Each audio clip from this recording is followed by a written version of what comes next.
Hello and welcome back to the EMJ PGA Podcast. We are back. We haven't got cancelled after week one. We haven't got taken down by all the authorities.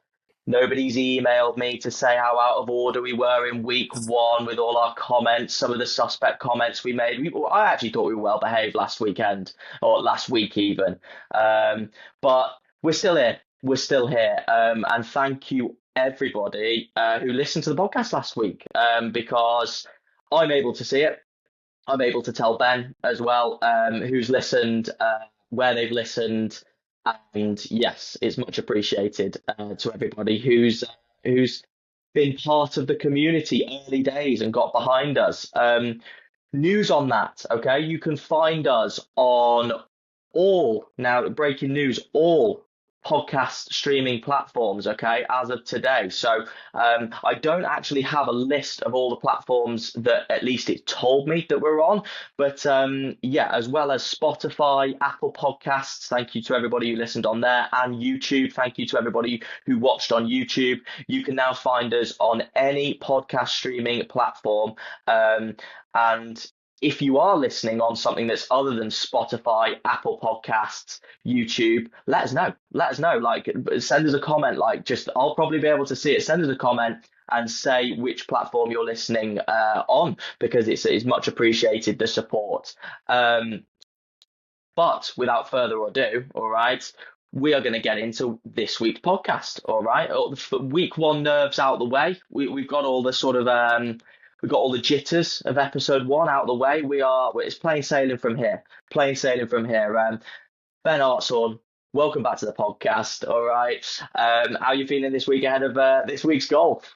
Yeah, absolutely thrilled to be back on. Buzzing for the week of golf. I honestly watched so much of it at the weekend. I actually would say that I watched more of it than I did the weekend before. As we work into the year, each tournament gets better and better on the DP World and on the PGA Tour. And also, we will be starting to play golf as the year carries on. So we're looking forward to that. Like, it's been what, one week of golf where or probably two, because you count like the research we did, but like 1 week properly of watching golf, and yeah. I'm itching to play. I don't know about you. Yeah. Oh, absolutely.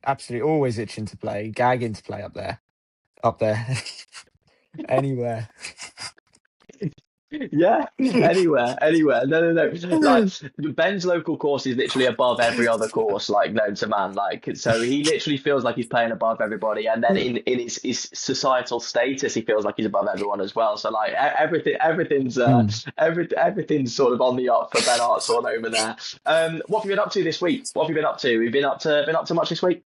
No, the very usual. A lot of running. A lot of running and then working.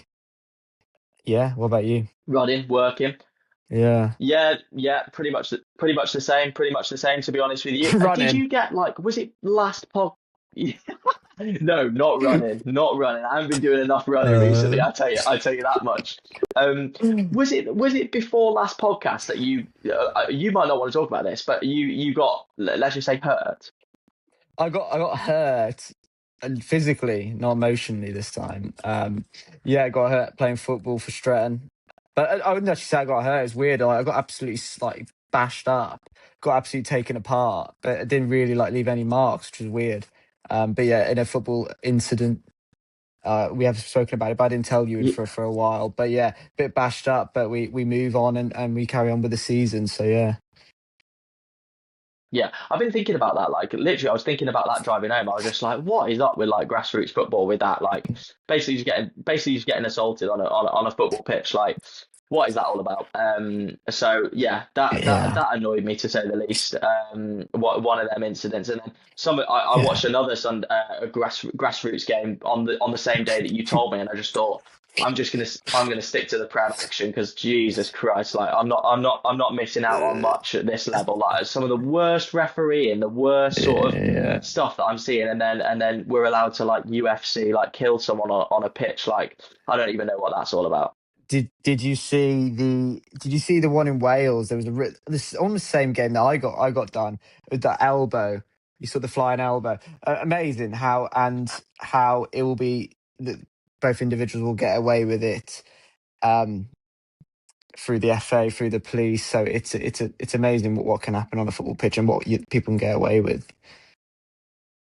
Yeah, I always remember like it was the same time that Suarez was like going around biting people, Yeah. and we had like the county presidents and like everybody making speeches going, "Oh, this is why we play golf. It's a gentleman's sport. Like we don't want anything that's going on like on the football field." And I was just a bit like, obviously, 11-year-old me is like, "Oh, bore off, mate." Like you know, it's really not that deep. But then you do see some of those things at grassroots level, and you just think like. And by the way, this comes onto a random point, but like there is actually nothing worse than like it's quite funny, but like seeing people scrap on a golf course is just absolutely hilarious. But then also just like, what are you doing? Like you are degrading the game.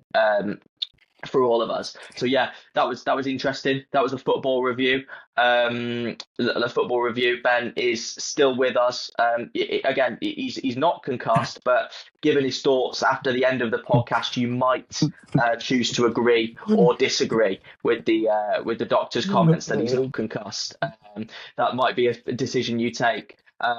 But no, I'm in a good mood. I'm in a good mood to say the least. United big win yesterday. I'm just flying on cloud nine into the weekend, into the rest of the weekend, and going into this podcast. Other things that have happened since the last podcast. Traitors final. Have you watched the Traitors, Ben, this year? What's your opinion on the Traitors? You may think I haven't, but I did watch the odd episode with very little enjoyment. But I know what's happened, and I do understand the program. I'd rather watch Love Island than Traitors, and I did watch Love Island over the Traitors. But yeah. Of course you did. Of course you did. Of course you did. Did you actually see the final? No. No. Do you know what happened? I know it was a double W by the two traits. That's all I do know. Yeah. So two traitors, yeah. So like yeah. the prize pot got like up quite high, and then like obviously because there's two of them, they split the money. So if you won the game with someone else, would you split the money? No, absolutely not. I saw you put that in the notes, and no, absolutely not, because the other person wouldn't split it if you asked them, especially if it was a random stranger. So if it was my girlfriend Yeah, but they've got to know each or other. my mum. Yeah, Sorry. both being traitors together, both in industry plan. No, no, but they get to know each other. They get to know each other. Yeah, I mean it's a farce, that program is, and fair play to him for winning and for winning. Just the imposter. So I don't know. Anyway, yeah, I'm glad you enjoyed it. Well, yeah, I did enjoy it. I did enjoy it actually, and I'm keen for the next. I'm keen for the next series to see if the traitors come out on top. Speaking of traitors, all right, in Dubai this week we had someone who was in sort of admitting their treacherous side on at my beloved PGA Tour. I don't watch live golf. I'm not, obviously I'll review it for the sake of the podcast, but not a big live golf guy. And Patrick Reed, the most likely of people to leave the PGA Tour, except for your Mickelsons, who obviously would go out on a limb to slag off the PGA Tour, but the most likely person to leave for live golf has left, and was one of the first to leave. But when you leave the tour, you don't lose your ability to play some very, very good golf. And that's what Patrick Reed did over the weekend in Dubai at the Hero Dubai Desert Classic. Ben, initial thoughts on that? Yeah, interesting. Another really, really boring tournament, won by a very, very boring player. He shot an even par final round and was ever so boring. I did watch a good hour and a half of the final round, but obviously fair play to him. No one fancied it on the final day to try and touch him, but he does. Patrick Reed's got good rounds in him, and as you know, and he's a very good player. But again, whatever your opinion is of him, he got another W, and he does like playing a DP World Tour event. So fair play to him. Yeah, I agree. I again, it's sort of the notes and reviewing the weekend. Should have known that he was going to be a factor. Again, like it's always Monday morning, Monday afternoon review, and you think, oh, how did I not see that coming? But Patrick Reed's finished well on that course in the last few years. He just got Yeah. beaten by McIlroy a couple of years ago in one of the first sort of McIlroy versus Liv showdowns that we saw, which obviously I was there in big support of the Northern Irishman in that one, and like he held a big putt. It's first thing I realised it on Thursday when I saw the 18th, and straight away that green. Like I actually like sort of holes like that. It's similar at. I can't remember the PGA Tour event where there's a similar sort of green water on the front, sloping back towards the water on 18. But it's basically set up for dramatic final putts on that hole. And I was like, yeah, I remember McIlroy hole one down the hill to beat Reed in that one. But my point is, Reed's played well round Emirates Golf Club before. He obviously likes the look of it. 6 under, 6 under, 5 under. I'm pretty sure to start his week. I'm pretty sure that's what he did. Even though that seems like a lot. 6, 6, and 5. No, that's too much, isn't it? But It's, 66, 66, and 67. I'm pretty sure. Or was it two 66s? I can't exactly remember. I don't know. And then two level pars. It was something around there.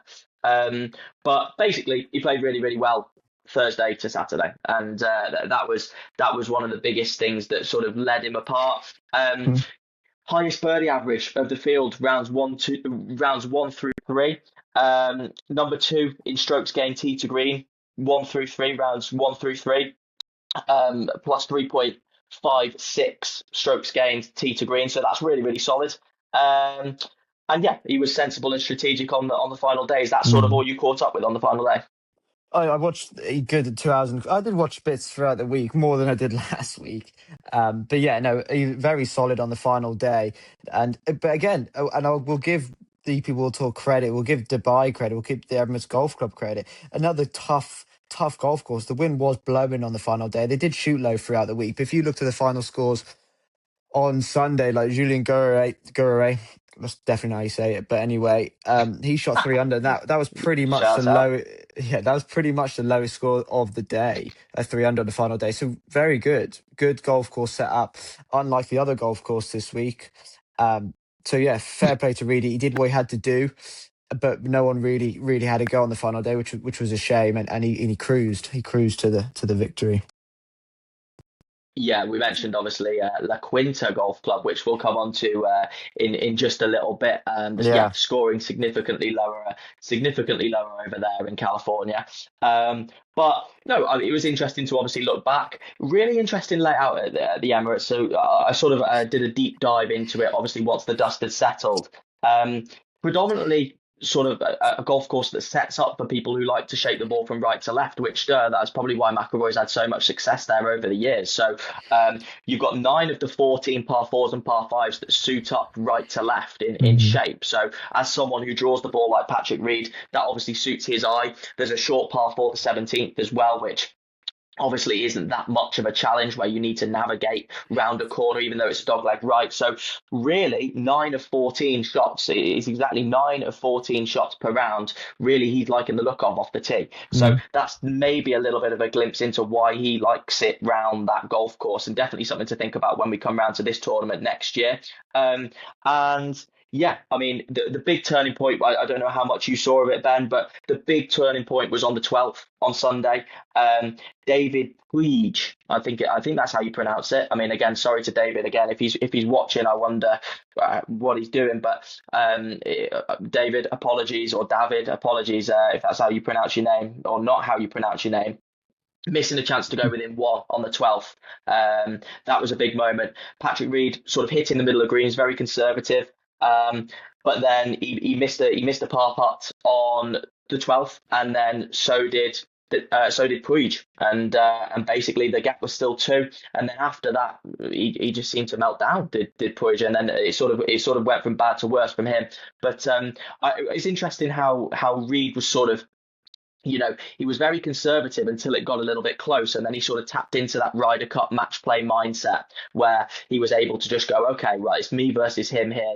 Other players, Andy Sullivan, Molinari, Højgaard, they were too far back. Gurres, Guerriers, I think that's how you say it. Like, they were too far back, so it was really just a battle between those two, and he tapped into that Ryder Cup mindset. Patrick Reed, like, the Americans need to think about maybe getting him in the Ryder Cups like more often, like screwing off their sort of live bias. Like they need to think about getting him in because 1v1 scenarios that the guy rarely gets beat. Yeah. He is excellent, and one of the hardest things with, again, I know very little about golf, but one of the hardest things must be leading comfortably, and knowing and playing defensively and leading comfortably, and then someone getting close, and then thinking, oh, I've got to create some clutch moments here to hold my lead. And you see it so often when you're leading so easily, and it's tough to make birdies. It's tough to make moments when you are defensive. It's defensive golf. So fair play to him for holding that. I was just looking at Puig's final 7, 8 holes, and he shot 5 over through the last 8. So he really did struggle, which is a shame because he was playing well. And he was the closest. And again, another live player, David Puig. So, which I thought was fascinating. So Yeah. they're both top of the leaderboard all week together. But he made a double on the last as well, which was a shame. So actually, probably lost quite a bit of money dropping down to 7th and 8th and being second. But yeah, So this is again the inside information which only came out after the round. Okay, you ready for this? yeah. David Puig only actually shot 3 over for his last 7 holes. It would be okay, but he grounded his club in the bunker on 18, Oh, 2-shot penalty, and that cost him exactly $276,300. I would say I'm gutted for wow. him, but as a live player, I imagine that probably won't mean as much to him as someone who's maybe a rookie on the DP World Tour trying to earn their cut. But that was interesting. He did fall apart though. There's no other way of saying it. You know, he hit a wedge shot into the par 3, into the par 5, 13 straight after he missed that par putt to go within 1. Pretty much plugged himself in the bunker short-sided on a par 5. Reed made birdie and then re-established his 4-shot lead after that point. And then he went on to make bogey on 15, the par 3 as well. So it was interesting because he was going really, really well, and then he literally missed that one putt and then decided to disappear, which is like another character over in America as well, which was quite interesting. It just shows that as well as what you alluded to just a minute ago as well. Like when you're trying to win a tournament, like it is just that it's almost more mental than it is actual technical stuff. Like I've got no doubt that David Puig will win on Live. He'll probably win on DP World Tour at some point, but to get over that line in your first one or a big one where you know maybe the paycheck's going to be nice out in Dubai, out in the Middle East, to get over the line is difficult. And once you feel like you've thrown it away, it's so hard to sort of get back in the game and refocus yourself. So it was interesting that grounded in the bunker. Don't ground your club in the bunker, everybody watching, because if you have someone like, I think the referee was watching on TV and pulled him up on it, and you're just like, imagine walking off the course and finding out you've lost nearly 300k. How would you react to that? Yeah, I mean, you'd be absolutely seething. It's absolutely disgraceful from the referee. He hasn't even won the tournament, and yeah, I mean, it's well. I mean, you've got to keep with the rules of the game. To be fair, but that ain't right. I mean, golf hasn't got VAR, so what the fuck they're doing there. But anyway, yeah, I mean, Yeah. Pre should have pulled himself up and given himself a 2-shot penalty. To be fair to him, and I get you wouldn't, but he paid the price for not doing that himself. To be fair, so. Yeah, no, absolutely, absolutely. Others in contention, Andy Sullivan, good week. Takes him back to 2016, where he had a really good year on tour, and then all of a sudden he was out there in Oakmont in the Ryder Cup team. I remember Fitzpatrick was about 12, or at least he looked it out there, and I was watching Europe just get absolutely battered, and thinking, obviously I like Andy Sullivan, I've got nothing against him, but when you're relying on Andy Sullivan to sort of do something on the back nine on Sunday in a Ryder Cup, like I was concerned to say the least. But you know he's a really nice guy and whatnot, and you know it's good to see him put a really good round together, and he finished solo second with the Puig incident added on top as well, which was easy for him. As we said, Guerrier third for the second time in 2 weeks, so he's an informed player. 3 top tens in his last 5 now for Guerrier. So if you're fancying a little bit of a bet on the DP World Tour, Guerrier is a bit of your man. Francesco Molinari, 7 under for round 1. He finished 4th, which is still a solid finish. Yeah. Do you see him on Sunday? He's wearing an LA Dodgers cap. Like, I found that so weird. I've never seen that Yeah. before. Like, obviously, sometimes you just pay attention to that. He was wearing an LA Dodgers cap. Like, literally, I could go and buy one out of JD Sports. Like, it wasn't from like a a niche golf, Mm. retailer or anything like that. But It wasn't a yeah, good to see sponsorship. Molinari back out there. Yeah, yeah. I mean, I It don't can't have think so. been. I mean, you literally see that. No, no. He literally like. I wonder if it was genuinely his wife's cap, like, Mm. and like he'd forgot all his caps, and Mm. like he just put his wife's on because I see like you just see girls repping that cap all the time. It just looked like one of them. But yeah, good to see him sort of playing well. And then last one, again tied fourth, Jaden Sharper.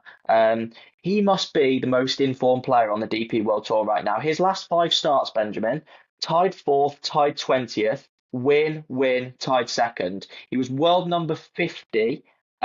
He's world number 50 now, and he ended last year world number 62. So he's jumped 12 places in two events, I'm pretty sure. And he should have been my one to watch. Yeah, why didn't we say I think Shaper, isn't it? But again, another South Yeah, African doing very well. He's a good player, really calm player. So absolutely fair play to him. And if he can have some consistency like that, he will start winning, and he'll be on the PGA Tour soon. So good on him. yeah. Yeah, no, it's he's playing really, really good, young as well, so he's got plenty of years to develop. You mentioned it earlier, Patrick Reed, David Puig, live players battling out on the DP World Tour. Yes. I've got two thoughts on this, but I feel like this lends into your ballpark a little bit more. Should live players be allowed on the DP World Tour? Yeah, absolutely. I think there's no rules. There's no rules why what's the difference between live and then the tours below the DP World Tour, which what some of the European tours or whatever, why there's a difference between why live players can't go play on it and the European players can't go play on it, or the Corn Ferry Tour players can't go and play on it. And the beef is between the PJ Tour and the live golf. So I don't see an issue with it. Obviously, we don't want to actually see them not being able to play at the on the DP World Tour. It does look a bit poor when Reed comes and dominates, but I don't think it's that deep, is it Yeah, really? And it's the way they get points, isn't it? Really, because they're not getting any world ranking points, so they've got to come and play. yeah, yeah. No, absolutely. I mean, strategically you've got to go and play. It's Mm. chances to get in majors, chances to qualify for big events. If you're on the bubble, like players like Tyrrell Hatton, like your Joaquin Niemans, like your Patrick Reeds, who we just Mm. discussed last weekend or last week even. Yeah, they've got to be they've got to be thinking about going and playing. I just it's one of those ones where, as you said, like Patrick Reed come in, they've already earned so much money making the decision that they have, and then when it's the PGA Tour, again, it's kind of double standards actually. But when it's the PGA Tour, I do want to see the best players. But when it's Mm. like a DP World Tour, which is meant to be a developmental tour, like it's meant to be, you perform well on the DP World Tour, you get chance to go into the PGA Tour. When you have Patrick Reed, he might win another event out here, the like Rolex Series events. And all of a sudden, he's taking the place of a Jaden Shaper, Julian Guerrier, not on the tour necessarily, but maybe for major qualifications. I just sometimes think, like, should we be allowing it? But then again, I don't want to turn on the DP World Tour and not see a John Rahms, not see a Tyrrell Hatton, not see a Niemans. So I find it difficult. I find it difficult. And on that same topic, McIlroy was vocal this week, talking to his sort of Ryder Cup teammates, John Rahm and Tyrrell Hatton. They haven't paid their fines to come back on the DP World Tour yet. And Mm. at least, obviously, me as a McIlroy sort of supporter, I do actually agree with what he's saying. Like, they've got enough money, they can pay their fines. I don't actually understand what's stopping them from doing it. Obviously, I have a feeling you might have some thoughts on that as such. No, no. I think McIlroy's bang on with that. If they've got to pay the fine to come back on, I mean, these live boys get the run of the world at the moment. They can go and play the majors. They can about on live, earn a lot of money, and then if they want a few points for their Ryder Cup shout, they go and play the DP World Tour. So they should be paying a fine, 100%. But McIlroy's all right. McIlroy saying in front of all the media, that's bloody great. Go and say it to their face. That's what I said to McIlroy. Yeah, yeah. To be fair, that's probably a valid point because I don't imagine he's going up straight up to John Rahm and Tyrrell Hatton and going No. like, "Have you paid your fines?" But we all know that annoying guy. Like when you're in the golf club and you owe something behind the bar, and then someone's just got to remind you of the fact that you owe something behind the bar. It's like, oh my god, like mate, just literally let me carry on with my day. Like this really just let it be. So I doubt he's doing that. Yeah. Otherwise, McIlroy will be going down in my estimation significantly. Talking about McIlroy, you picked him this week, and I hate to tell you, Ben, but he had his worst finish at the Dubai Desert Classic since 2008. I can't believe it. Well, no, I can believe it, but yeah, weird. Like he went. I've sort of in my one bit of notes. I mean, he says he went and worked on stuff at Christmas. I mean, what was he working on? I didn't see anything. All I seen was hitting the ball in the water most of the week. He shot one over the first day, and yeah, he ended up with 200. Did he in the end? So he actually came back. But yeah, shame because I will never pick McIlroy. Very rarely I pick McIlroy, and one week I thought this is McIlroy Country Club. I suppose quite hollow is, but McIlroy Dubai Club, and he goes and hacks it up and is rubbish, absolute rubbish. So yeah, disappointed McIlroy once again. Yeah. You'll find a way to like slag him off, and then he'll come back and win that same week. So that's your relationship with McIlroy, and I can understand where the hatred comes from. It's that dovetailing one. It's that dovetailing 100%. My pick, not too much better. Angel Iora. He was one shot better than McIlroy, tied 26th. Wasn't anywhere near winning, fighting to make the cut. Not the best pick in the world for me. We'll be better this week. If you're listening, you want a bit of tip, you want a tip on the golf, we'll be better this week. I've looked into it hard this week, which means that he will definitely miss the cut. Okay then, so over stateside, we had the American Express on the PGA Tour, and this was at La Quinta Country Club, California.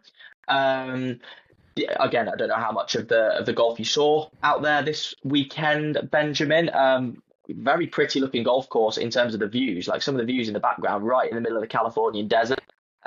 So some awesome backdrops. Not quite the same for the rough though. Did you see this? Did you see the rough out there? No, I didn't. Was it light?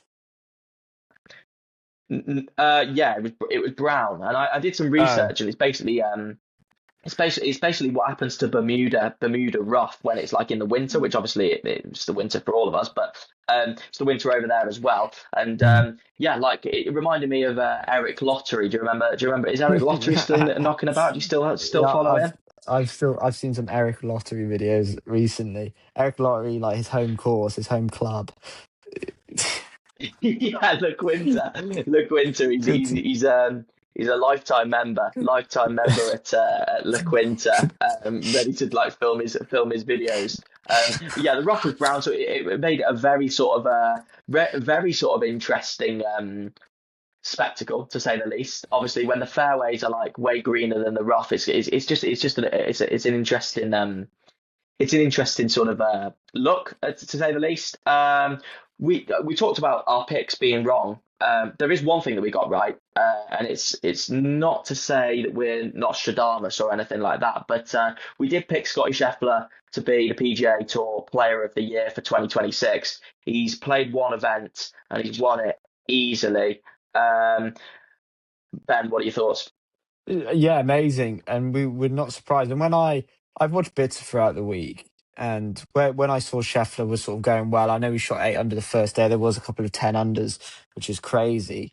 I thought there's no way Scheffler doesn't win that, and he shot 66 final day, which is amazing. I know you've got some stats to peel off on some of his putting on the final day, but just incredible. Incredible. And you know what? I thought first I thought I was pick of a golf course, but then I thought, you know what? Like at the start of the year, these dons need confidence builders. It's like pre-season in football.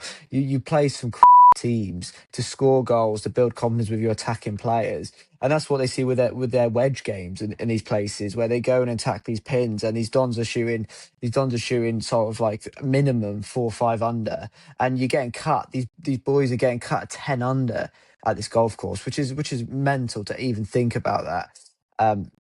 and like only 4 or 5 players shooting over par for the week. So yeah, absolutely amazing. Fair play to Scottie. You can sort of hope each Christmas, each winter, will he come out the traps again? Will he be the Scheffler we saw last year? But he inevitably probably will be, and that will be a shame for the rest of the PGA Tour, the rest of the world, really. So yeah, good on Scottie again. Yeah, yeah. This is clearly the best player in the world. Like, obviously, I'm a big McIlroy fan. I'll support him, but you know, I like to see him do well. There's absolutely not an argument that the world number one is Scottie Scheffler. Like, Yeah. literally, as I said, midway through the front nine on Sunday, there were three people tied on 23 under. You had Siwoo Kim, Andrew Putnam, and Scottie Scheffler, and he literally pulled away. Like, it was literally like putting my Fiesta next to Lewis Hamilton and going like, let's see who can get 100 meters like fastest. I mean, he literally pulled away without even trying. Yeah, I mean, quickest person to 20 wins since Tiger. Okay, he's quickest person in the amount of starts. So 151 starts it's taken Scottie Scheffler to reach 20 wins on the PGA Tour. Tiger took 95 starts, which is just ridiculous in itself. Oh my God. Yeah, I mean that just shows you how special Tiger Woods was, because there is literally Woods and then there is everybody else when it comes to comparisons of this generation, at least it seems. Yeah, and he could afford a double bogey on 17 and still win by 5.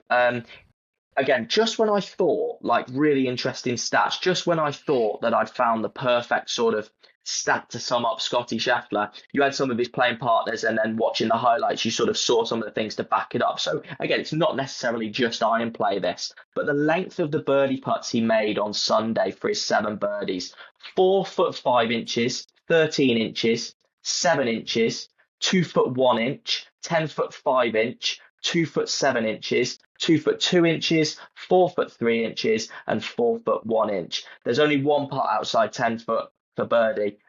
There's a couple on there that are a matter of inches away from the hole for birdie. A couple of them were genuinely approach shots. I mean, I think it was on the middle of the back nine. He put a pitch in there. Literally, I mean, it's just dancing around the hole. Like, the spin control's ridiculous. The accuracy's ridiculous. He had 4 chip shots on Sunday, which all could have gone in the hole completely dead weight on 5, 11, 13, and 18. The guy's a joke. The guy's a joke. And yeah, it's how many majors, not if any majors, this year for Scottie Scheffler.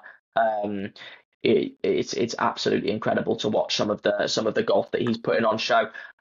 Very similar to David Puig on the DP World Tour. Siwoo Kim was probably the biggest name that had a chance of threatening Scheffler, and he made a bogey on the 6th, and then he shot level par for the final day, which obviously, when you've gone, I think it was 22 under or 21 under, I think it was, for Siwoo Kim through 3 days, shooting level par last round that is definitely going backwards. Jason Day, one of your ones to watch, finishes tied 2nd. You happy with that for J Day there? Absolutely buzzing. And when I saw him creeping up, I thought fair play to him, and good, going low on a final day, go and make himself some money, give him some confidence. Siwoo Kim's an interesting one you just mentioned. I was just looking at his final round. Really did start hacking up with 2 bogeys and a double around the turn. Which just, again, when you probably the night before, golf psychology is fascinating. I've been trying to read some of the Bob Votella books, and I just think, I mean, he's probably thought all night he's got to go on a heater early, he's got to make the birdies early, and then that first bogey comes, and it must just mentally just throw you off, because you've got to be perfect. You've got to be perfect to beat Scottie, and then that bogey comes, and you just think that's it, and your whole round's thrown off, and that's it. It's mentally just punishing, with probably what used to be like with Tiger, and Scott is doing it again and just killing these guys out there. Yeah, slow suffocation. And yeah, you're absolutely correct. That internal pressure where you've got to go deep to even stand a chance. Again, it gets to you. And like you said, mentioning about the course there, obviously I watched some of the highlights there this weekend. I saw and again, this is obviously Scheffler's the best player in the world, miss-hitting iron shots, but you saw a couple of miss-hit iron shots from Scheffler, and it was interesting, some of the undulating tiers on the golf course. Like, I looked at some of them, and Scheffler sort of miss-hit a couple of shots, and they actually bounced off the rough area, the undulated in. So you had a lot of inward sloping holes, which basically Mm, it allowed for good scoring in that sense mm, because you could push 115 yards and it rolled down to the side of the green. Very undulating green from what I saw, and quite a lot of water. Um, so again, I didn't watch much of Siwoo Kim in the back nine on Sunday, but he must have really been struggling to not at least shoot a couple under par on that final day because it felt like everybody was doing it. Um, I've got a couple of other names just to note: Andrew Putnam, Matt McCarthy. Finished tied second, solid weeks for them. But interestingly, a name I want to highlight: Ryan Gerard or Gerard. Again, really good start to this year. Um, Really good outside bet going forward. I feel like he started the year really strong. That's back-to-back seconds now for Ryan Gerard. And again, he's one of those players that you never really hear of, okay? But now he's world number 24 and he started the year world number 44. So we talked earlier about Jaden Shaper and his start to the year, but 2 seconds back-to-back at the Sony Open and now the American Express for Ryan Gerard. He's going to be someone to look out for this weekend at the Farmers, which we will preview in just a few minutes' time. You mentioned about getting on a heater. Siwoo Kim's got to get on a heater. Well, it's now time for one of our feature moments of this podcast. The feature moment. I'm so keen for this, and this is where we can take a deep dive. Okay, into heater of the week. Heater of the week throughout the world of golf, usually in the two main events, whether it be Live and PGA, PGA and DP, whichever the two main events are, or one for that matter. We basically recap heater of the week, which is effectively, is it a birdie streak? Is it a ridiculous birdie streak throughout a round? Or is it just an unbelievably put together 18 holes of golf? Before we get into who was the heater of the week this week, have you ever been on a heater? yes, yes, I have. And one of my greatest heaters was around where I finished around terribly, but it was up at Stretton, and I went. I remember missing from about 8 foot on the first. This is like a Sunday competition. This is like a medal.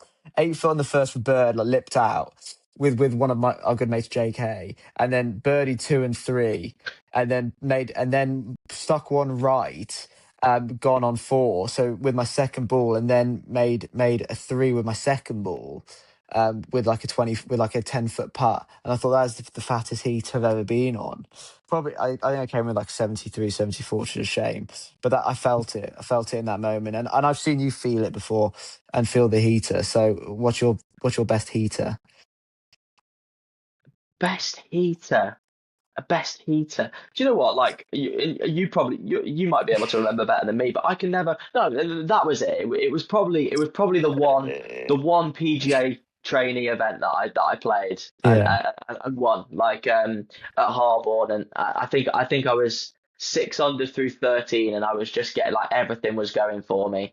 I was in the rough and I was sort of chopping it out like towards this was probably holes 10 through 13, and I yeah, was I was in the rough um, a couple of times, like really not in a good situation. I scrambled well when I had to, and I remember I think it was the 12th I want to say where I hit an absolutely awful drive off 12, like low, literally probably didn't even get 10 foot off the ground, like low left drive, probably only about 200 yards, and I chopped this 6 iron out to like somehow it got up to like 18 foot and made that 18 foot for birdie, and all of a wow, sudden like you just feel like everything's going for you. So it's in those moments where you feel like yeah, everything's going for you and you can't really do anything wrong even though you're trying, like you're almost trying to mess it up and the golf course won't let you, the golf gods won't let you. So that's our version of a heater. Okay, mm, at the elite level on the PGA Tour, there's different gravy of heater. There's different stratosphere of heater, and this one's going to take some beating. This one's going to take some beating. Literally, first heater of the week, we are giving the award, or I'm giving the award to Blades Brown, 18 years old. Okay, shooting around 260 or literally grazing the edge of the hole for a my 59 on God. a par 72. Blades Brown. First of all, Mr. and Fucking Mrs. Brown, what's the thinking calling your son Blades? Because I've never heard that yes. before as a first name. But then it's reverse psychology because if you know your son's going to go out on the PGA Tour and shoot a 60 when you're 18 years old, You can call him whatever you want. Call him whatever you want. Unbelievable. Um, yeah, I mean, when people are going twice as deep on the golf course as I've ever been in my life, and they're 5 years younger than me, that's when I've seriously got to look at the bats and think, okay, you need to start getting out on the range a little bit longer. You need to start practicing a few more putts because it's getting scary. Um, he finished poorly. He finished poorly. I just battered Seaweed in for shooting level par on the last round. He shot two over last round paired with Scottie. It probably got to him just a fraction. He made a double bogey on a par five, the par five fifth. Um, but yeah, really interesting player. Ben, have you heard much of Blades Brown? Blades Brown, no, not at all. I saw his shot is 60. That is disgusting golf. That is the It's definition of a disgusting goal. heater, and we couldn't start with a better heater of the year. I wanted to just give a couple Uh, of shout out heaters. Um, obviously Scottie. His first Scottie's round first 9 holes. Sorry, I was just gonna have a look at that. I wrote down of his first round. Um, was pretty special. So yeah, he shot eight. Did he shoot? He shot six under first nine of the week. Um, Justin, what's his name? Guerrier and the DP World Tour went three under yeah, through three. Made an eagle on the second, thinking he was going to get hot, and then decided to come off the heater, which often happens when you hit the heater. You go to the opposite side of the heater and you get on the cooler, it's hot. and that's exactly what he did. Mm. Then finally, J Day final round, he shot eight under, which was one of the lowest of the week. And I thought that's a heater round. Sometimes you get a few holes at a heater. Then with these guys at elite level, you get a whole round. And then when you can do it a heat on the final day of a round, that gives you extra brownie points towards the heater. But yeah, some good mentions there. Yeah, very good mentions. Very good mentions. Just thought I'd take a little bit of a deep dive into Blades Brown. Obviously, again, people probably searching his name and going, okay, we need to watch out for this guy. Like, how long before he starts winning on the PGA Tour? Because that was a fantastic performance this weekend. If you are having a look at Blades Brown's swing, it's a really interesting move. Um, Again, the amount of people that I see trying to get rid of what's called the chicken wing through impact, so a high left elbow, all right, and they think it's the enemy. But positive of the chicken wing is basically it keeps the club face open a little bit longer through impact. Okay, so if you don't like seeing the ball go left, which a lot of elite level tour pros do or don't like seeing nowadays, that's a really good thing to have. And it means that you can basically go after it as hard as you want with your body. So you'll see with his driver, he has his left toe pretty much pointing dead square at the target through impact, which basically means that his body can work super hard through impact, knowing that the ball 99% of the time won't go left. There is a caveat because he put it in the water left on 5 on Sunday, and that signaled the end for Blades Brown really on his charge. But he'll be absolutely buzzing with that. He made his tour debut when he was 16, very similar to Jordan Spieth, very similar swing to Jordan Spieth, and I've compared his swing to someone else. Someone else, Ben, do you know who that is? Me. Yes, it reminded me of you a little bit. You've got the high left elbow through impact, so Yeah. don't see that as a bad thing necessarily if you're wanting to get rid of that. All right, you bear that in mind. Unless you start hooking it, all right, Dilly, let me know if you Yeah. start hooking it out there. All right. Okay.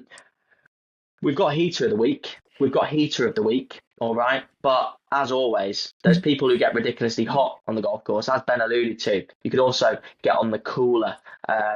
Too much of a cooler. You can be ice cold and not in a good way. Okay. So we've also got a designated section. Every weekend, we're going to review flop of the week. Who did not live up to expectation this weekend? Who did everyone fancy and then decides to drop a poor usually 2 days of golf because they haven't afforded themselves the extra two on the weekend. As I'm a nice guy and as I want to sort of keep my reputation somewhat intact, I'm sure I'll degrade it episode after episode. I'm going to let Ben take control of flop of the week for this week. And Ben can tell us who really disappointed him last weekend. Well, it's interesting. So you can be on a cooler, which often happens after the heater. You can be on an icer, which is just a poor day, or you can be in a freezer. And I was just thinking, looking at this guy's first 9 holes of on and the PGA Tour this week at the American Express. He was on the biggest freeze I've ever seen. It might be because of injury, it might be because of something else. I don't know. But we're gonna hound him again. And the word's in again. If you watch our live streams last year, he already won this award. And he's gonna go for a second award now for flop of the week, flop of the year last year in my mind. But we're gonna look at Nick Dunlap again. One of the worst. Again, Nick Dunlap's probably a nice guy, and he's living out all of our dreams. So what can I say? But absolute disgraceful first 9 holes. He went par bogey bogey double bogey to his opening 9. I think if we went down to the Pete Dye Stadium course and did that, both of us, I think we'd be disappointed. I really do. He then backed up with starting his back 9 with a bogey, and then managed his one birdie on the par 5 16. So again, he must be injured. You can't play that badly. So then we move into round 2, which he started with 2 birdies. So obviously then he's thinking, look, I've gone from the freezer, I've put myself on the pan, and I'm trying to get to the heater. But he backed up his 2 birdies with 4 bogeys in 5 holes. And then we head into the back 9 where he went bogey, par, double, bogey. And then a couple of birdies to finish. So he went 74, 77, 74 at a very easy venue. The cut was 10 under. 10 under. So he must have been injured because then he withdrew. Well, no, he must have missed. He says he withdrew, but he played the 18 holes. So I don't know if he played the 36 holes. So I don't really get that. I don't know if you know more than that. But a disgraceful performance from Nick Dunlap. And again, I know I'm picking him out, but I just thought you've just got to do better than this. And you're taking people's places on the PGA Tour here by being shit. I haven't seen him play well for about 2 years. And you sent me a message last week. Look who's at the bottom of the leaderboard in Hawaii, and I thought, well, I wonder who that would be. Michael Block beaten by 4 shots last week. Michael Block beaten by 5 shots this week. Michael Block's not even on PGA Tour play. He's a pro like you. So anyway, so that's my flop of the week, and I really hope Nick Dunlap this is a consistent thing. But again, he'll somehow find his way into the Masters and start opening his whole body and coming over the top of it again and start killing people on the right hand side of the golf course. So again, Nick Dunlap, flop of the week. I want to see better from him. Yeah, I'm sure Nick Dunlap doesn't need reminding of some of the golf he's played the last couple of weekends, but in case he did, that was a pretty scathing review of his performance. As you alluded to, again, like the coach in me can sort of step in. Like again, most of the time for most amateur players, if you are missing it right, it is usually the case of someone who's very steep on the way down, path very out to in, across the golf ball, open face. Okay, Nick Dunlap does have an open face to impact as his bad shot at the moment, but he's actually getting very stuck on the inside on the way through. If you have a look at Nick Dunlap's swing, he's at impact again, a lot of body weight behind the golf ball, shoulders very close to the target, very open face to the target. And yeah, I sometimes say to players to make it easy, a path that goes right and a face that's pointing right, right add right equals right. And Nick Dunlap's experiencing that at the moment. And yeah, it's difficult for him. How can he be playing that badly? How can he have had a Christmas break, probably 6 weeks off at least, and come back and be doing that and shooting that badly? I mean, surely as a coach, surely as a team, I just don't get it. I don't get it. Yeah, he might have changed something. He might have tried to add a little bit more distance for too long, so he hasn't aborted mission quick enough. He can't get back into that old feeling of maybe what made him a consistent player from tee to green. Yeah, I'd be interested to know, and I very much doubt he's going to reveal that information until we start seeing some good rounds again, because yeah, it's difficult for him in that moment. So don't put too much money on Nick Dunlap this weekend. I don't even know if he's in the field. I've had a good look at the field this weekend. I don't even know if he's in the field. I wouldn't be surprised if he's having a week off after that weekend just gone for Nick Dunlap. Okay then, there's the review section of the podcast done and dusted. We're going to look ahead now to the Farmers Insurance Open. And we're going to look ahead to one of the signature. It's not actually a signature event on the PGA Tour, which is kind of interesting. But at least when you see this pop up, you just know we're getting into the season. We know we're getting the ball rolling when we go out to Torrey Pines over in San Diego. Torrey Pines South to be specific. Where does it rank in the courses that we want to play? Because for me, it's quite up there. Like some of the views you see and you will see on the golf on the TV this weekend, very good. Signature holes, a couple of really recognisable holes on there. Ben, do you want to go and play Torrey Pines? Absolutely. Torrey Pines was when I got into golf 6 or 7 years ago when I started watching it, probably when we rekindled our friendship. Torrey Pines was one of the first ones I saw. I remember them because they play the South and North course of the Farmers Insurance, don't they? And I remember looking at the South course and thinking that's cool. And then you start looking back into golf history and you look at what Tiger did there in '08.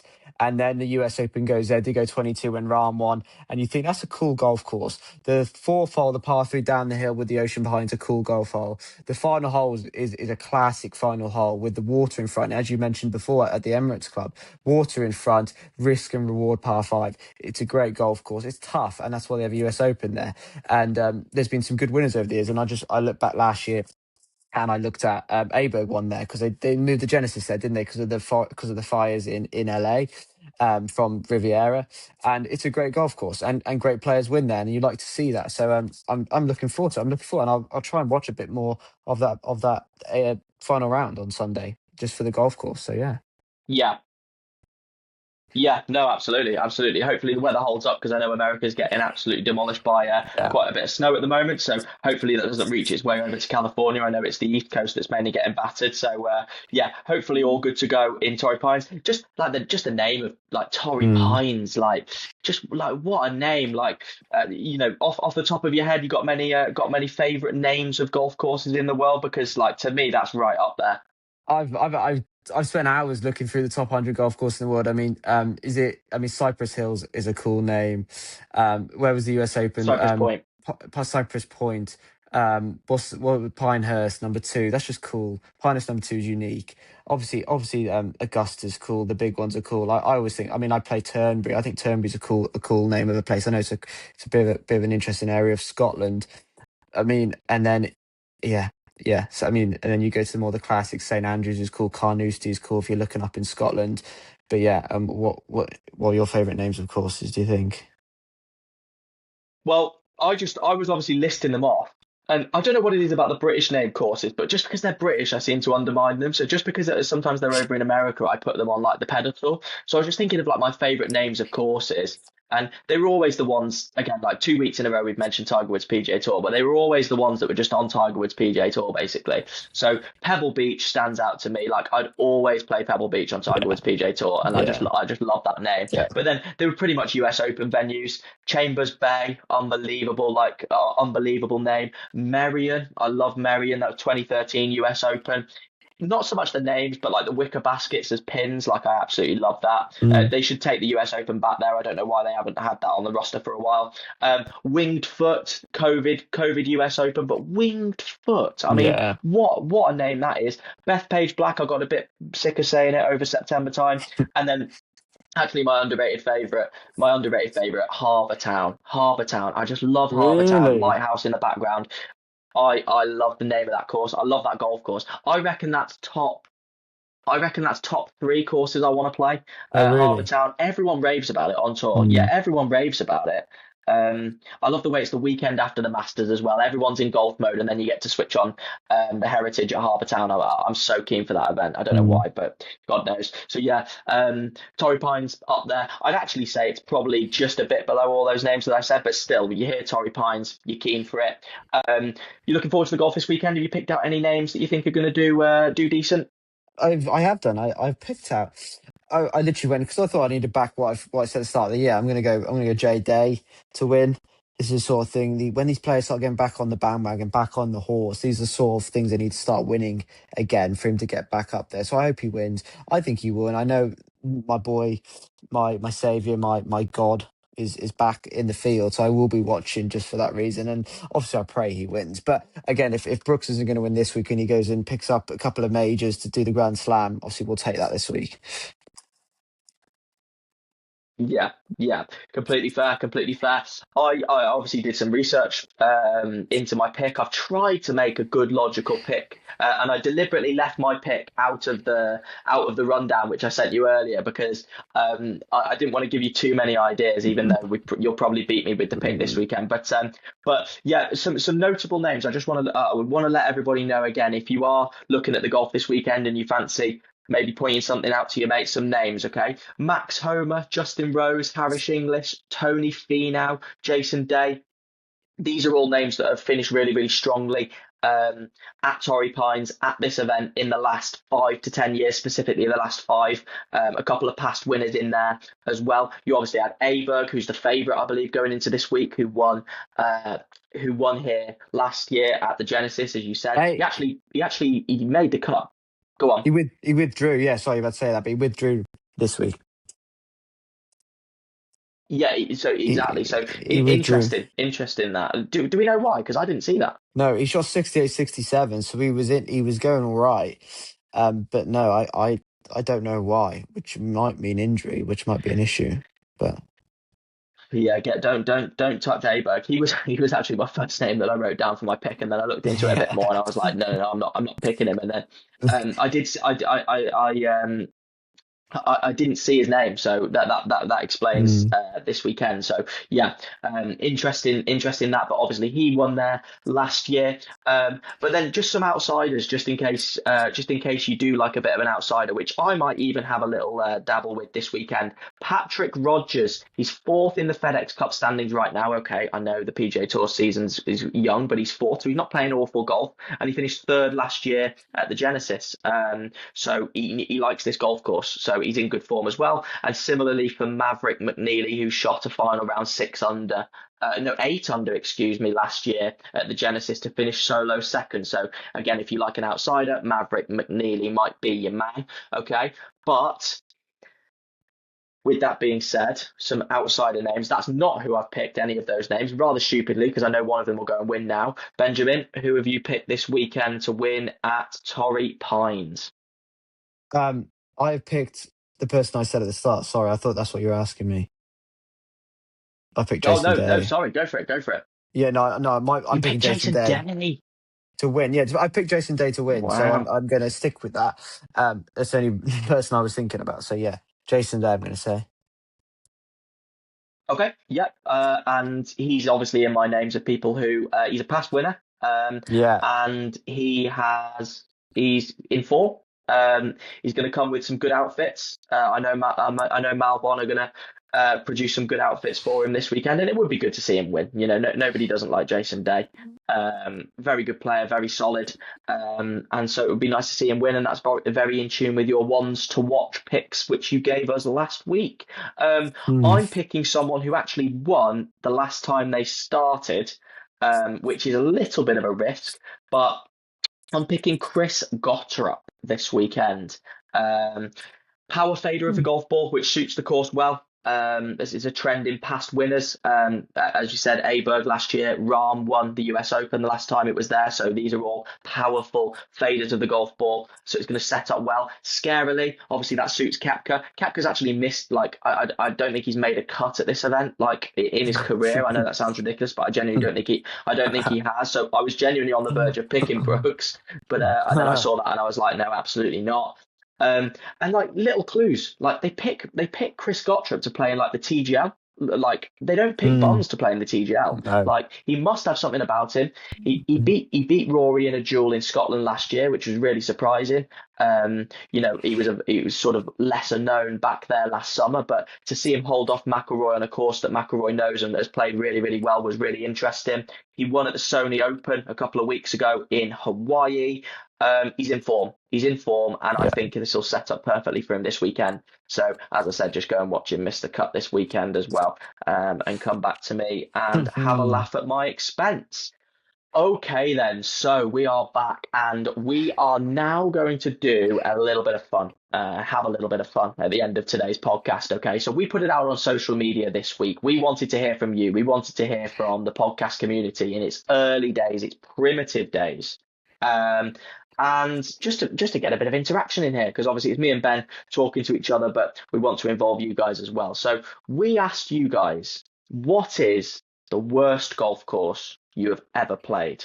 Okay, harsh, I know, but we all know how golfers are. Yeah, they get annoyed. They want to voice their frustrations. Yeah, you might have paid a significant amount of money expecting an unbelievable conditioned, an unbelievably manicured golf course, and you've got absolutely the opposite. Okay, and we basically just want to act as a hotline for all you guys who are in despair at some of the experiences you've had. Okay, so again, Ben, as our sort of awards giver, as such, main awards giver, you're going to be in charge of, due to the reviews that we have in from the community, and we do have some good ones as well, some longer ones and some more abrupt ones.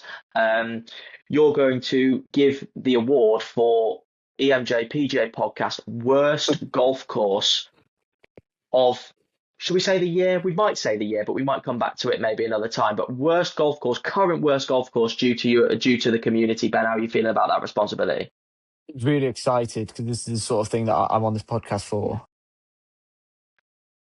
100%. Yeah, this is why. I mean, we brought Ben for his expertise. Again, Ben does know a good bit about golf, but this is where Ben cooks. Okay, and so what I'm going to do is add fuel to the fire. All right, with the help of the podcast community and some of the reviews that we've got. Okay, so we turn to the emails. All right, and by the way, follow us on social media. Follow us on Instagram and TikTok to see other things like this where we try and involve you guys as part of the podcast. That's something we want to do going forward. Okay. So, anonymously, I will now read out these reviews in chronological order, in order of which they came into my inbox, my sort of very not busy inbox. And I was glad to receive these emails as such. Okay, so the first one, this is a long review, okay, so hold tight, all right? So, course number one. And again, Ben, last little thing, you're rating these off your perception of the course due to the review and maybe a bit of the review itself. So what impact the reviews had on you? Has it resonated with you? Has it got your blood boiling? Okay, have you got that? Yeah, I've got that. Fantastic. Okay.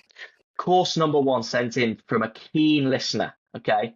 The worst golf course I've ever played is called Pennington Golf Club. Sorry, Pennington. Sorry, Pennington. Everybody at Pennington, the professional there, assistant pros there. This is not me. This is not my words. I'm just the messenger. I've played multiple times and it's a short 9-hole course. There's probably not an assistant there. With a decent layout, but the conditions are worse than anything I've seen. It's harsh. Tee boxes are just little mounds in the ground. Fairways are non-existent because it's all either thick grass or a sludgy swamp.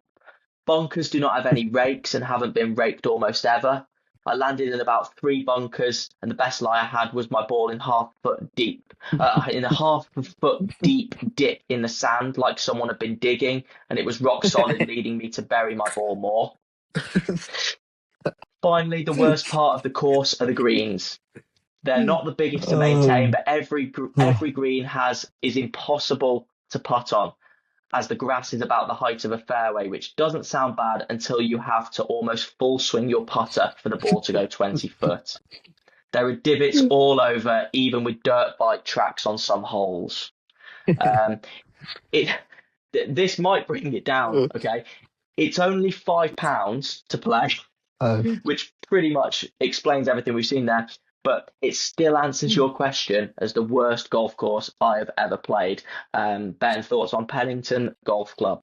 It sounds absolutely awful. It makes it a little bit better. That is a 9-holer, unlikely to have a pro there. They often, these sort of places don't give a fuck. But yeah, it sounds awful. I feel sorry for you for having to go play it.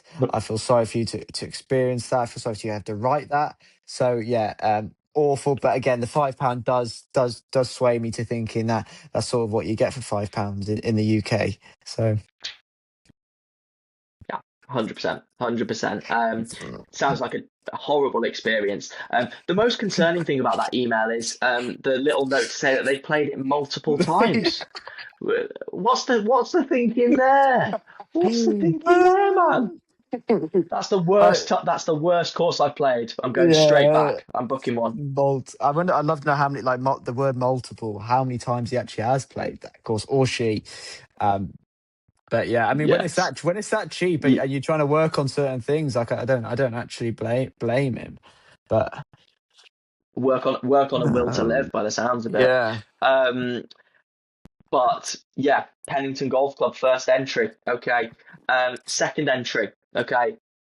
Very formal, this one. Hi there, it starts. Okay. And then we go more informal straight off the bat. Has to be Cleve Hill for me. Okay. Again, Oh, I will apologise to oh, everybody at Cleve Hill. Okay. And you, I know you've seen about Cleve Hill. Okay. yeah. I'll apologise to everybody at Cleve Hill. You'll probably have assistants there. You'll probably have pros there. Again, this is not me. I am the messenger. Okay. Has to be Cleve Hill for me. Supposedly top 100 or 150 in the UK and was like playing Church Stretton, but worse. Oh, wow. Carry on. That happens to be Benjamin's home club. Bit of a shot taken at Church Stretton, unnecessary that. Each hole was a nightmare, including a 295-yard par three, down about 150 yards of hill. I don't know what else it Oh, would I have hate been down that. off except for hill, Yeah. but yeah, I hate that. On top of that, the greens were on on on top of that, the greens were like shocking. So they weren't shocking. They were like shocking.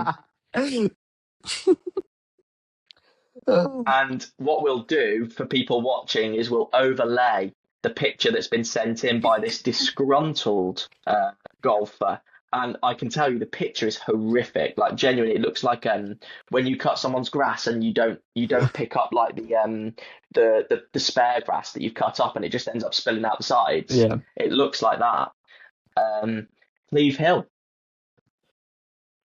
I enjoyed that short, sharp Cleveland again. A course that I've looked at many times, thinking on these the little dues that I organise for us or for certain things over the years. I thought that looks like a cool course. Again, similar to Church Stretton up on a hill. Saying it's worse than Church Stretton is strong. Stretton can be awful at times, but I don't like the dig at Stratton, so obviously it's going to put me off this review. But this person just doesn't like that sort of golf course. I mean, I understand the downhill par threes are a little bit weird. I'm used to it at Stratton. It's either downhill off a cliff or it's back up the hill at Stratton, what we're used to. But he's just someone that doesn't like that sort of golf, which is fine. Cleveland's in the top 100 for a reason. So, but I respect his opinion. I respect his experience. So interesting. Yeah, and yeah. I mean, it's a good entry. He's put his views across fine and photo Yeah, evidence as well, which fantastic. definitely is worth something. Okay, you said about the shortness of the last review. Okay, I hope you're ready and bracing yourselves for this next one. Okay, this is emailed in entitled "Worst Golf Course." So well done. Thank you to this listener. They've got the message there. Okay, and they've managed to write a review in 4 words. Okay, you ready? Yeah. Okay. So this writer writes worst golf course and then follows it up with me all brace is It's interesting. So again, hopefully you'll ask what mine is. I'm still trying to decide what mine is, and I'm not actually going to use names at mine. Meal brace I have played, and this person is obviously local to us. It is bad. It is, but it's not designed for anyone with any sort of experience of golf. So I understand. I mean, I played it the other day with Jude and Ollie, and it was interesting to say the least. But yeah, I totally agree, and I totally understand from experience. I don't know if you have played there, Euan, but it's not designed yeah, for it's not designed for proper golfers. So, but yeah. yeah. Played there a couple of times. In Oh, the middle of summer, so it's always bearable. It's always bearable. Yeah. But yeah, I can imagine that out of season that might turn into unbearable. And from my knowledge as well, some visitors in recent times of the traveling community. Again, I don't Mm. know what's politically correct nowadays, but some visitors from the traveling community might have made the conditions on the course significantly worse. I would guess that that's been the case as well. So yeah, I can understand that view, that listener's viewpoint. And then we're going to finish it off here now for the public entries with another one, and this one made me chuckle when it came in, more so from like about the fact uh, I know the person that it came in from, Yeah. and when I tell you who it was afterwards, that might just make it that little bit more funny. Um, but again, worst golf club title, worst golf club. Okay, I'm going Knighton Golf Club, sheep everywhere, including the greens, tough course. That is oh, that is brilliant. I love this. Sheep metal. That's brilliant. I love that. And I've heard some interesting things about Knighton from that sort of community that we know over that side of the water. But so fascinating. I'd like to go and tee it up there. It sounds like there's no. It sounds like you can just go and tee it up at any hole at any point on the golf course because there's not. It's not manned, is it? Or is it? No, no, I believe the green fee's an honesty box of which no one ever puts anything in. That's So that's yeah. You know what? Out of those four, it's a great four review because you've got a good course there that someone doesn't enjoy, which is fantastic, and then we've got some awful options, and then we've actually got a proper review. So it's given us it's sort of the way people think about golf courses. But yeah, uh, good review. some food for thought. Yeah. Some food for thought, isn't it? Okay. And as master of deciding worst golf course, EMJ PGA podcast, worst golf course. Okay, Ben, I believe you've got some entries of your own.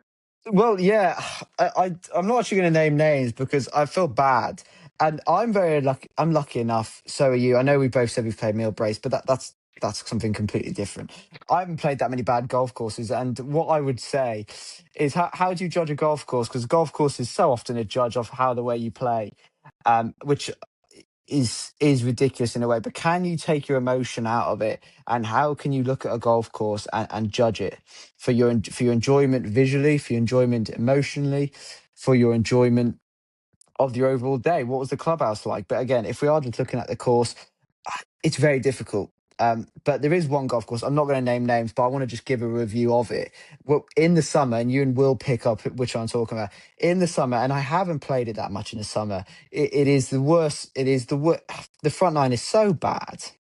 It's so bad. It is so burnt out. The ground is so hard. The greens are so fast.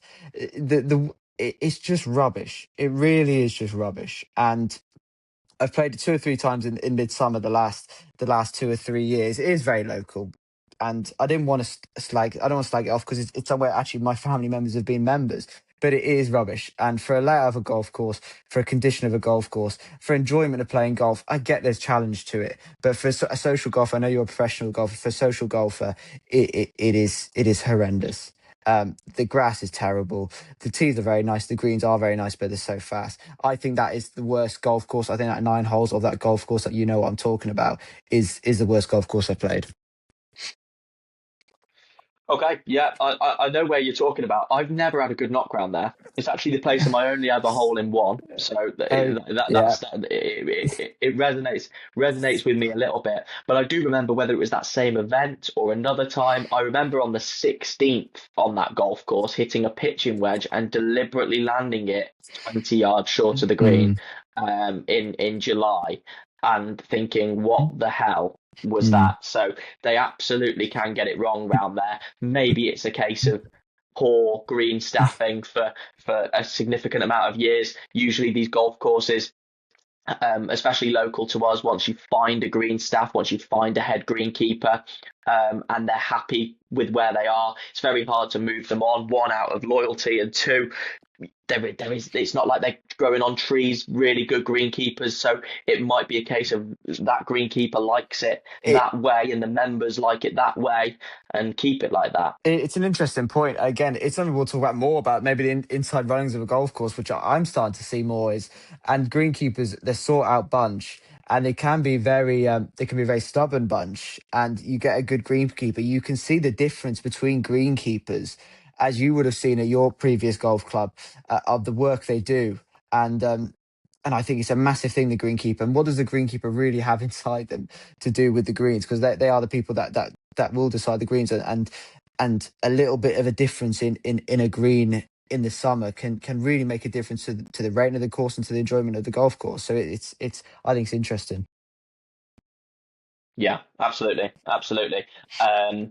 And yeah, that plays into it. If the greenkeeper gets it wrong, you never know. You might have your golf course emailed in to us, the EMJ PGA Podcast, and put in the running for worst golf club. Okay, and that title will be decided just now by you, Benjamin Hartshorn. Okay, and obviously you can throw your. Obviously, we're not going to name the one that you've put up there. So it's going to be hard to crown something that's not named. So we're gonna whittle it down here to the four main entries that we've had from the listeners. Okay, so we've got Pennington Golf Club, £5 green fee, 9-hole bunkers, like quicksand but hard, and yeah, just the worst by the sounds of it. We've got Cleve Hill, which is very highly rated, but very lowly rated by the listener who emailed in, very disgruntled. We had the 4-word review for Me Old Brace, which I think is actually quite it's as effective as of a review as you'll get for Me Old Brace. The 4-word review for Me Old Brace. Or we've got the simple sentence to review Knighton Golf Club. Again, sent in from another disgruntled and probably frustrated listener. Ben, down to you to do the honours for worst golf club. Worst golf club. Some great picks. Worst golf course. Golf course. Yeah, not club. Maybe we'll review clubs after, which will be a completely different conversation. But the worst golf course. Just off the review, the Knighton review is fantastic, and I presume I know the person who's written that, but I love the review for Knighton. But the winner of the worst golf course so far on this channel is going to be Pennington Golf Club, for 2 reasons. Obviously, it sounds absolutely horrific. You're not going to improve your golf game on that. I mean, there can't be any enjoyment with that. And just for the fact they've said they've played it numerous times, which says a lot about the individual, and maybe the stubbornness and the consistency and the persistence of that individual. So yeah, Pennington Golf Club, do not go and play it anytime soon. No disrespect to Pennington Golf Club at all. Maybe it'll give them some impetus to improve their course. Absolutely. Tidy up quick, Pennington, because as of right now, you are the EMJ PGA Podcast worst golf course, and you should be avoided at all costs, except for the listener who likes to go and play it from time to time. So fair play to them. Fair play to them. Fantastic. We will be on social media this weekend to put up another topic of debate to finish next week's podcast with. Also, if you've got any ideas of topics of debate that you'd like to put forward, email us at emjpgapodcast@gmail.com, and let us know ideas. We love them. Keep them coming in. Thoughts, stories, anything random, just email that email and we will likely get back to you on the podcast, and you can hear mine and Ben's reaction to your golfing goings on. Okay, then. That does wrap us up for this week's podcast. A fantastic podcast again. You know, a little bit longer for you. So if you are driving to or from work, you've got a long journey like I do, and you like to have a podcast on, or you might be doing, again, whatever you're doing whilst you like to listen to a podcast. as long as you've got a bit of time to maybe get through all of it this week, it'll be much appreciated. Let us know what you think of the podcast. Let us know where you're watching from, whether it's YouTube, listening from, on all the podcast platforms that we're now on social media as well, Instagram, TikTok. We're on X and we're on Facebook at EMJ PGA Podcast. Come and get in touch with us. Ben, thoughts on today's podcast? It's a very enjoyable podcast. Thank you all for listening. We'll be back bigger, stronger, and better next week with a better question. I think that'll be a big thing about this podcast. Will be that ending. How can we get into you? How can we get some interaction from you? So be ready for that. Yeah, 100%. We're keen to hear from you, and we will definitely look to pursue that further in the coming weeks and the coming months. Okay, then, we will leave it there for today. Thank you so much for listening, as Ben said, and we will join you next Tuesday to review all the action from stateside at the Farmers Insurance Open. We will catch you next week.